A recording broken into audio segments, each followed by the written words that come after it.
दर्शकों, क्या सच में इंसान बनने की कोशिश कर रही है नोआ, या इसके पीछे कोई और राज है? अब आगे की कहानी सुनो। आरो ने एक पुरानी किताब उठाई और कहना शुरू किया। एक छोटे से गांव में एक लड़का था जिसे एक लड़की से प्यार हो गया, लेकिन वह लड़की कभी उसका प्यार स्वीकार नहीं कर पाई। फिर भी लड़का उसे देखता, उसकी खुशियों में खुश रहता। वो जानता था कि लड़की कभी उसकी नहीं हो सकती, लेकिन उसने कभी शिकायत नहीं की। नोआ सेवेंटी ने ध्यान से सुना और पूछा, अगर उसे प्यार नहीं मिला तो वह खुश कैसे रहा? तब आरो ने बोला, क्योंकि प्यार पाना जरूरी नहीं है, महसूस करना ही काफी होता है। आरो ने नोआ सेवेंटी को उत्तर दिया। नोआ सेवेंटी हर दिन दुकान में आने लगी। आरो उसे नई कहानियां सुनाता, कभी दोस्ती की, कभी खुशी की, कभी दर्द की। लेकिन हर दिन के साथ दुकान में कुछ अजीब सा होने लगा। एक दिन जब आरो एक किताब पढ़ रहा था, अचानक अलमारी से सारी किताबें गिर पड़ी। उसने सोचा शायद हवा का झोंका होगा, लेकिन फिर मोमबत्तियां बिना वजह बुझ कैसे गईं? रात में जब आरो दुकान बंद करने वाला था, उसे लगा कि कोई उसे देख रहा है। उसने पीछे मुड़कर देखा, लेकिन वहां तो कोई नहीं था। दर्शकों, क्या इन अजीब घटनाओं का कारण नोआ सेवेंटी है या कुछ और है? चलिए आगे देखते हैं क्या होता है। एक रात नोआ सेवेंटी ने आरो से पूछा,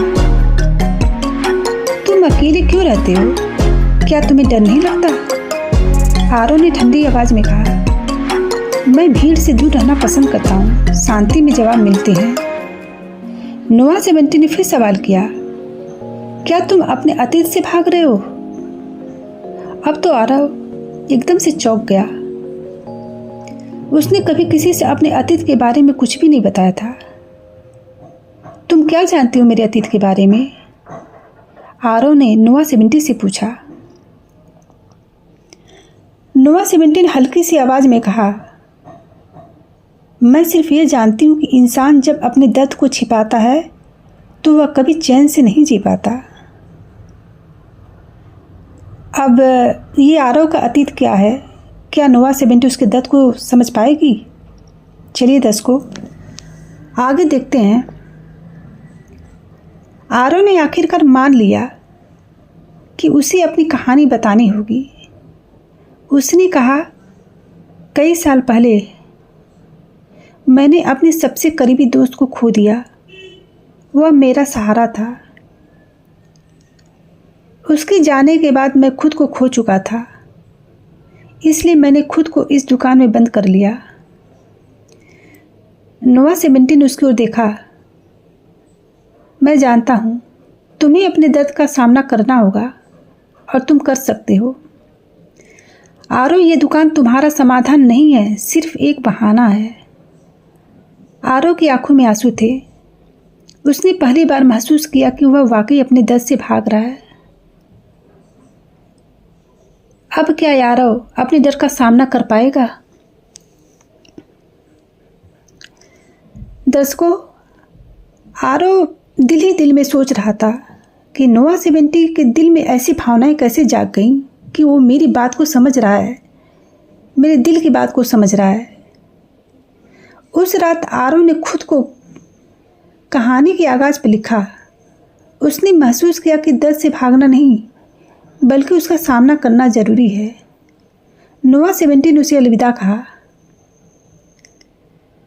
अब तुम्हें मेरी ज़रूरत नहीं है, तुम्हें खुद अपनी राह बनानी होगी, उसने कहा। सुबह होने पर आरो ने दुकान का दरवाज़ा खोला और एक नया बोर्ड लगाया, यहाँ सिर्फ भावनाएं मिलती है, अंदर आओ और खुद को फिर से खोजो। दर्शकों, हमारी कहानी जो हम खुद छुपाते हैं, कभी कभी वो हमारे लिए बहुत भयानक सिद्ध होती है।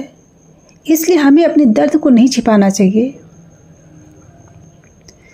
इस कहानी से हमें ये सीख मिलती है, दर्द और खुशी दोनों हमें इंसान बनाते हैं, उनसे भागना समाधान नहीं है। हमें अपने अंदर की सच्चाई का सामना करना चाहिए। अब आपकी बारी है, सोचिए आपने कब अपने दर्द से भागने की कोशिश की थी? क्या अब वक्त नहीं आ गया कि आप भी अपनी कहानी लिखें? तो दर्शकों, कहानी कैसी लगी आप ज़रूर बताना।